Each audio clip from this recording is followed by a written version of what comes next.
and Barney Fife was born. And I love talking to the cast. They're always so warm and welcoming, especially Betty Lynn Thelmaloo. She always comes over and gives me a big hug. You can see how warm and friendly she is. Then I heard a voice. It was a voice I knew and I loved. It was the voice of Aunt Bee. Oh, I turned around and looked. She was smoking a cigarette. I couldn't believe it. I actually went up to her and I said, Aunt Bee, you're smoking.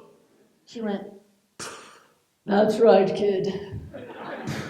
I'm still a hot chick. One fine day, he marched down to that corner drugstore and bought the dummy in the window he had his heart set on. He named him Danny. Now, he thought about calling him Fred, and when I asked why he chose Danny, he said, I can put Danny on my fanny. I can't do that with Fred. Fred's dead. And years later, when he applied for active duty during World War II, the dummy helped him out.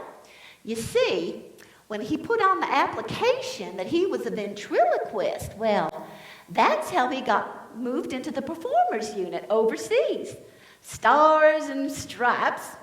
The soldiers put on a show called Stars and Gripes. And it was a great training ground for him because he got to work with fellas who were already professional entertainers. Now, Donald had a great act, but after a while, he didn't want to be a ventriloquist anymore. He was tired of lugging that heavy dummy all over the soggy Philippines. He hightailed it on over to the infirmary, found some bandages, wrapped them around the dummy's jaw and head, took that dummy out on stage, and announced to the audience that Danny had a toothache and couldn't talk. Oh, I've got so many stories. Our new house became my Hollywood hideaway. Dad had a room with a lot of portraits on the wall. There were people he'd worked with, was friends with, or just admired. They were all women, so I called this room our Hall of Dames. My favorite was the one in the middle, Arlene Dahl. She'd been a pretty big movie star in the 1950s. And I thought, oh, she's so beautiful.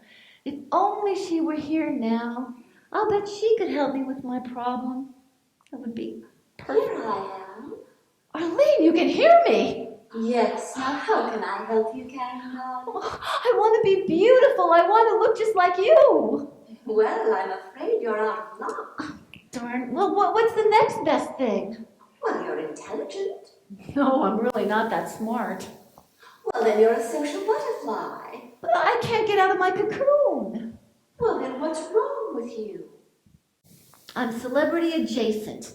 Everybody thinks of me as Knott's Nut.